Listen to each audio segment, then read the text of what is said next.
Hello everyone, welcome back to my YouTube channel RSD Guruji.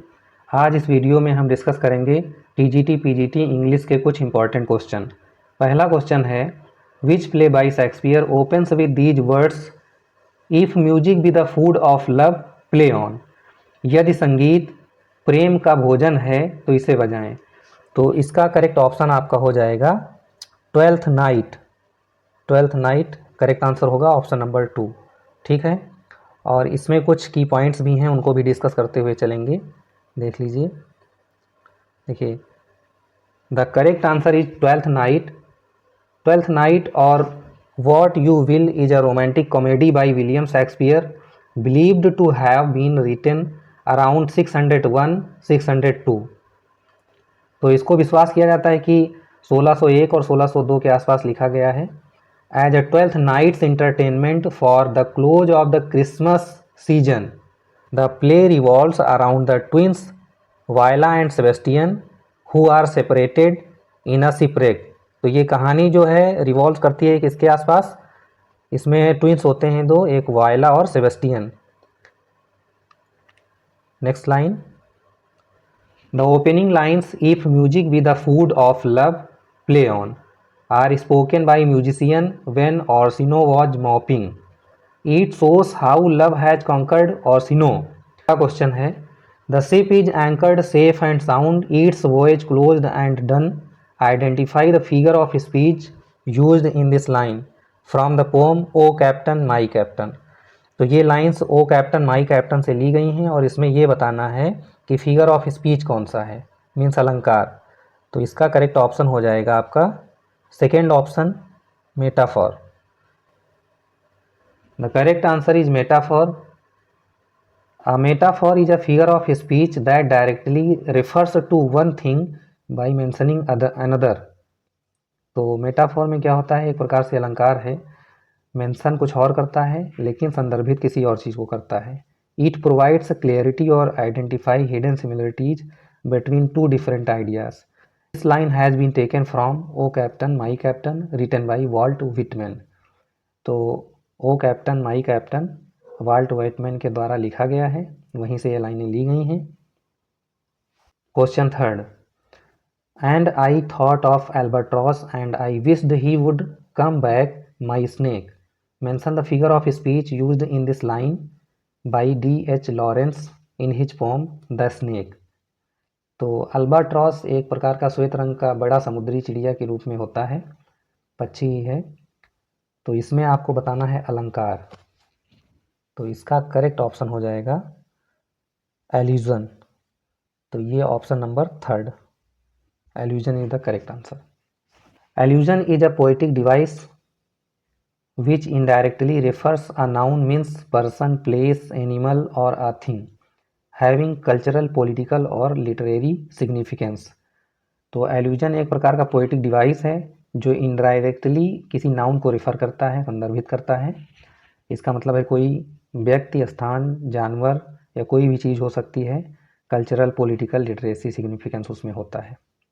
Hair Lawrence uses an allusion by referring to Samuel Taylor Coleridge poem the rime of ancient mariner.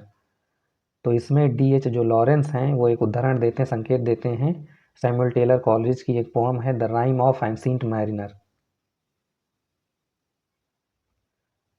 In the pome the mariner suffers endlessly for his act of violence. तो इस कविता में क्या है, एक mariner जो होता है, mariner नाविक कह सकते हैं, मल्लाह जो होता है, वो एंडलेसली मतलब अंतहीन, निरंतर अपने वायलेंस एक्ट की वजह से बहुत सफ़र करता है। सफ़र मीन्स पीड़ित होना। He kills an albatross who had come to help them. वो एक अल्बाट्रॉस पक्षी को मार देता है जो उसकी हेल्प करने के लिए आया था। Here Lawrence has compared the snake to the albatross, stating that even though the snake did not do any harm, he still killed it. तो यहाँ पर लॉरेंस जो हैं कंपेयर करते हैं स्नेक को एल्बाट्रॉस से कि यद्यपि सांप ने उसका कोई नुकसान नहीं किया था, फिर भी उसने उसको मार दिया। Next question 4, Jane Austen wrote during which period. Jane Austen ने किस पीरियड के दौरान लिखा था? तो इसका करेक्ट आंसर हो जाएगा Regency, second option, Regency is correct option. The Regency era of British history spans between 1811 to 1820। Regency era जो है ब्रिटिश हिस्ट्री में 1811 से 1820 के बीच का माना जाता है। Regency era is known for its elegance and achievements in fine arts and architecture. तो फाइन आर्ट्स और आर्किटेक्चर में इसको बहुत शानदार रूप से इसको अचीवमेंट्स मिला है, इस रूप में भी जाना जाता है। There was a concurrent need for social, political and economic change. Major writers of this era are Jane Austen, P.B. Shelley, Maria Edgeworth, Sir Walter Scott। ये इसके मेजर राइटर्स हैं इस एरा के। William Wordsworth started writing the prelude in which year? William Wordsworth ने the prelude किस year लिखना शुरू किया था? तो इसका करेक्ट आंसर हो जाएगा 1798, second option। The English poet William Wordsworth wrote an autobiographical poem in blank verse titled The Prelude or Growth of Poet's Mind। तो इसमें ऑटोबायोग्राफिकल कविता में ब्लैंक वर्स में लिखा है इन्होंने, जिसमें पोइट्स के माइंड की ग्रोथ के बारे में है। The Prelude is a personal poem that contains many details of Wordsworth's life। Wordsworth started working on the Prelude in 1798 when he was 28 years old and finished it in his later years। तो इसको लिखना इन्होंने start किया था 1798 में जब वो केवल 28 वर्ष के थे, और इसको फिनिश किया है इन्होंने बाद के वर्षों में। When I consider how my light is spent is a work by which of the following poets? तो When I consider how my light is spent, ये लाइन किस वर्क की हैं और किसने लिखी हैं? तो ये लाइनें हैं जॉन मिल्टन। तो करेक्ट आंसर आपका हो जाएगा John Milton. English poet and thinker John Milton worked for the Commonwealth of England's council of state and later for Oliver Cromwell as a civil official. He wrote during a period of intense political and religious change, and his epic poem Paradise Lost is his most famous work। तो इनका most famous work था Paradise Lost, very important. One of John Milton's most well known sonnet is When I consider how my light is spent, also known as On His Blindness। तो When I consider how my light is spent को On His Blindness के नाम से भी जानते हैं, और यहाँ पर डेट ऑफ बर्थ दी है 1608 जॉन मिल्टन की, और डेथ हुई थी इनकी 1674 में।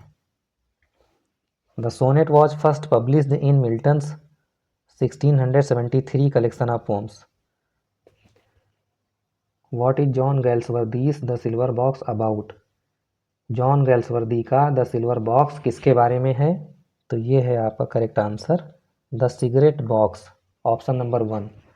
The Silver Box a 3 act comedy by English playwright John Galsworthy is his debut work. तो इनका ये प्रथम वर्क था द सिल्वर बॉक्स, इसी से इन्होंने स्टार्ट किया था। The play compares the attitude of the son of a politician to that of an unemployed man.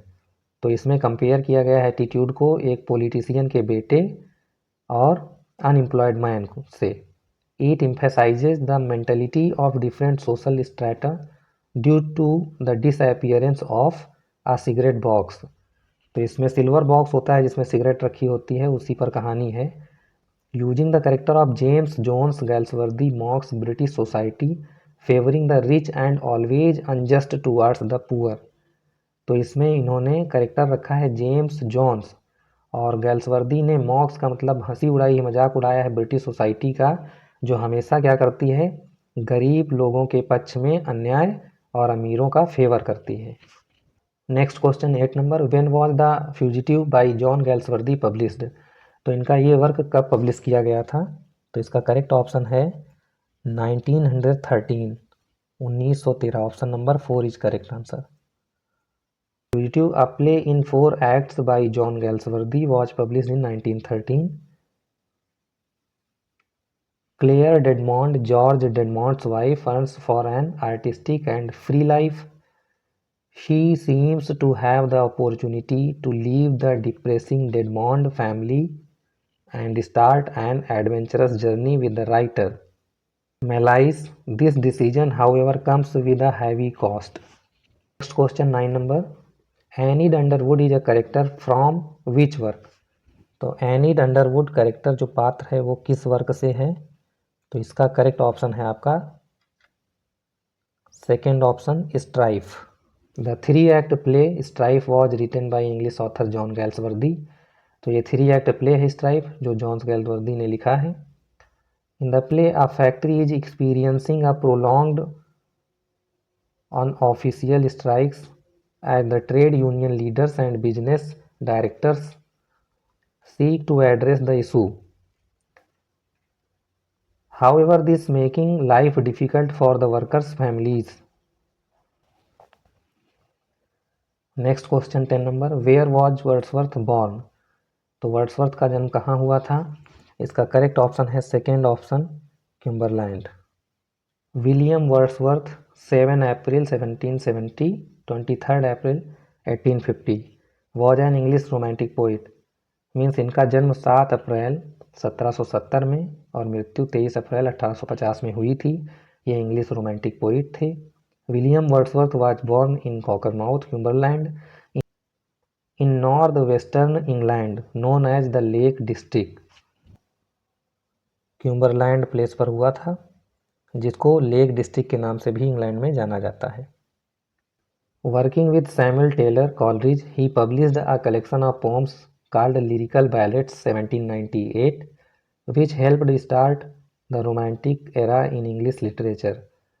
तो इन्होंने सैमुअल टेलर कॉलरिज के साथ में अपने वर्क को पब्लिश किया था लिरिकल बैलेट के रूप में 1798 में, जिसमें कलेक्शन ऑफ पोम्स था, मतलब कविताओं का संग्रह, और उसी से रोमांटिक एरा इंग्लिश लिटरेचर में स्टार्ट होने में मदद मिली थी. Which work by John Galsworthy is considered as the beginning of the Forsyte Saga? Forsyte Saga की शुरुआत के लिए कौन सा इनका वर्क जो है माना जाता है? तो सेकेंड ऑप्शन सही हो जाएगा, the man of property. The Man of Property was published in 1906 and is the first book of the chronicles known as the Forsyte Saga. Galsworthy introduces all the major characters and members of the Forsyte family in this work. तो इस कार्य में इन्होंने मुख्य characters को introduce किया है. The novel begins with old Jolyon inviting the whole family to celebrate the engagement of his granddaughter June to the architect Philip Bossini. William Shakespeare's work Venus and Adonis is a. तो Venus and Adonis क्या है? तो इसका correct answer हो जाएगा narrative poem, option number 3. William Shakespeare wrote a narrative poem titled Venus and Adonis which was published in 1593. तो William Shakespeare ने narrative कविता ये लिखी थी वीनस एंड एडोनिस, जो कि पब्लिश हुई थी 1593 में. This is considered one of his first publications, जो कि इनका पहला पब्लिकेशन माना जाता है.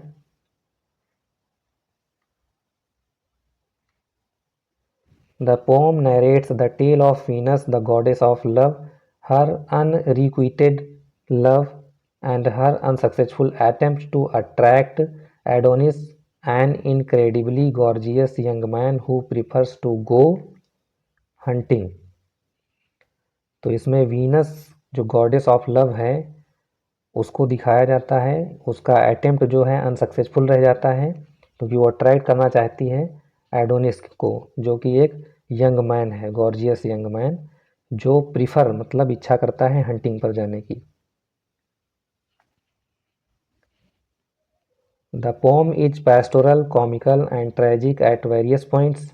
तो ये कविता देहाती है, कॉमिकल हास्यजनक भी है, कहीं कहीं पर इसमें ट्रेजिक भी दिखता है, मतलब दुखांत पॉइंट भी आते हैं। It includes view of nature as well as lectures on the nature of love. 13 number, William Shakespeare's play Antony and Cleopatra served as an inspiration for which of the following plays by John Dryden? तो इसका correct option हो जाएगा आपका All for Love, option number 1 All for Love. John Dryden's 1677 heroic drama All for Love or The World Well Lost in his most well-known and frequently performed work. It is a tragedy that Dryden wrote in blank verse in an effort to revive serious plays. तो ये tragedy हैं Dryden की जो blank verse में लिखी गई हैं और इसमें एफर्ट किया गया है सीरियस प्ले को रिवाइव करने का, मीन्स पुनर्जीवित करने का। It is dedicated to the Earl of Danby. It is a well-known parody of Shakespeare's Antony and Cleopatra and concentrates on the final moments of its hero and heroine. तो इसमें final moments पे hero and heroine पे बहुत concentrate किया जाता है और parody का मतलब होता है हास्यपूर्ण व्यंग्य काव्य। Next question 14 number, who wrote the play the importance of being earnest? The importance of being earnest play किसने लिखा?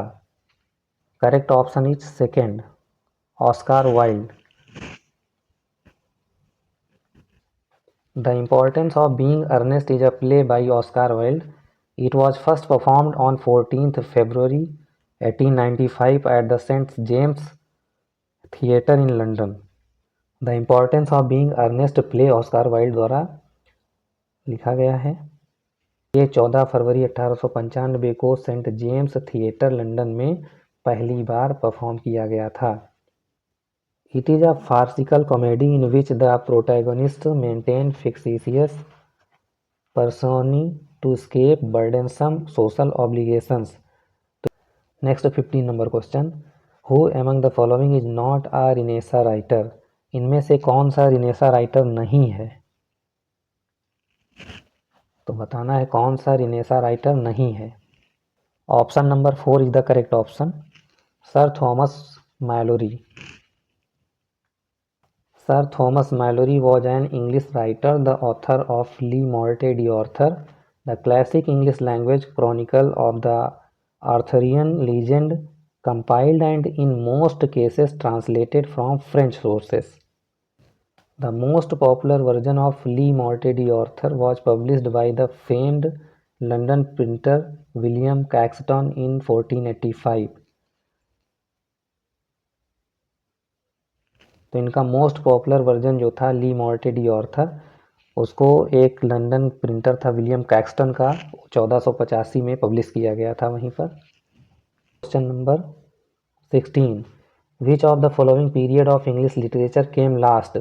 इंग्लिश लिटरेचर का कौन सा पीरियड सबसे लास्ट में आया? इसका करेक्ट ऑप्शन हो जाएगा the Commonwealth period, option number 2।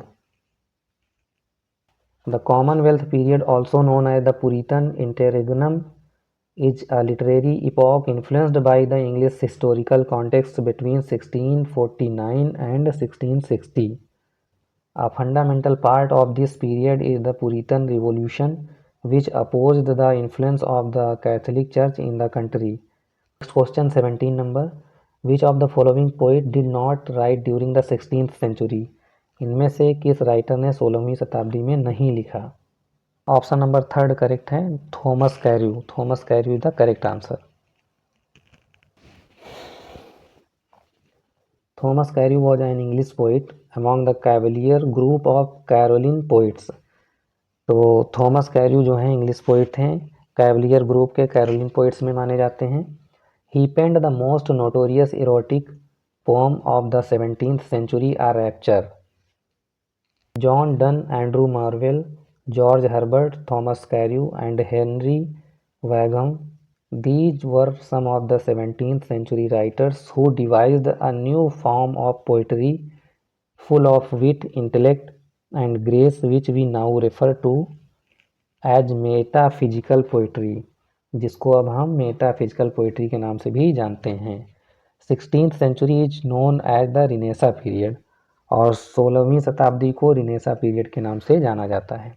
Next question 18 number, identify the figure of speech the clouds cry when their load is heavy. तो इसमें बताना है आपको फिगर ऑफ स्पीच मीन्स अलंकार। तो अलंकार में देखिए द क्लाउड्स क्राई, तो क्लाउड्स है निर्जीव चीज, तो इसमें क्राई वर्ड यूज किया है मीन्स इसको मानव के रूप में मान लिया है, इसलिए इसका करेक्ट ऑप्शन होगा थर्ड पर्सोनिफिकेशन, क्योंकि मानवीकरण हो जाएगा। A figure of speech is a word or phrase that possesses a separate meaning from its literal definition. Personification is a figure of speech in which human characteristics are attributed to an abstract quality, animal or inanimate object. Means मानवीकरण ऐसा अलंकार है जिसमें abstract quality animal या inanimate object को भी मानव के रूप में मान लिया जाता है। Next question 19 number, what is the rhyme scheme of limerick. Limerick की राइम स्कीम क्या है। तो इसका करेक्ट ऑप्शन हो जाएगा third A A B B A. A limerick is a humorous poem consisting of 5 lines. तो लिमरिक एक humerus मतलब हास्यजनक कविता है जिसमें 5 लाइन होती हैं। The first, second and fifth lines must have 7 to 10 syllables. पहली, दूसरी और पांचवी लाइन में 7 to 10 syllables होते हैं। It has strict rhyme scheme of A B B A, in which the first, second and fifth line rhyme, while the third and fourth lines are shorter and share a different rhyme. Means इसका rhyming scheme A B B A होता है जिसमें पहला, दूसरा और पांचवी जो line है वो राइम करती है, जबकि तीसरी चौथी लाइन शॉर्टर होती है और शेयर करती है डिफरेंट राइम, मतलब भिन्न राइम होता है, उसमें लय होती है।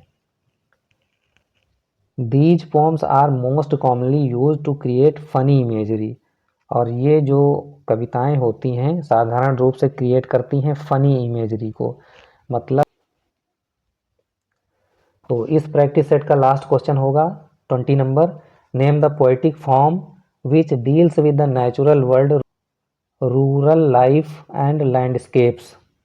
तो ऐसा पोइटिक फॉर्म आपको बताना है जो डील करता है नेचुरल वर्ल्ड, रूरल लाइफ और लैंडस्केप्स को। तो इसका करेक्ट ऑप्शन होगा second, pastoral poetry. Pastoral poetry is correct answer. Pastoral refers to a literary work dealing with shepherds and rustic life. तो पैस्टोरल क्या रेफर करता है, पैस्टोरल का मतलब ही होता है ग्राम्य या देहाती, जिसमें ऐसे वर्क को रेफर किया जाता है जैसे शेफर्ड और रस्टिक लाइफ। शेफर्ड मीन्स गडरिया या गांव देहात का जीवन। A pastoral poem explores the fantasy of withdrawing from modern life to live in an idyllic rural setting. Pastoral poetry is highly conventionalized. It presents an idealized rather than realistic view of rustic life. तो यहीं पर video को समाप्त करते हैं। आप लोग अपनी तैयारी करते रहें।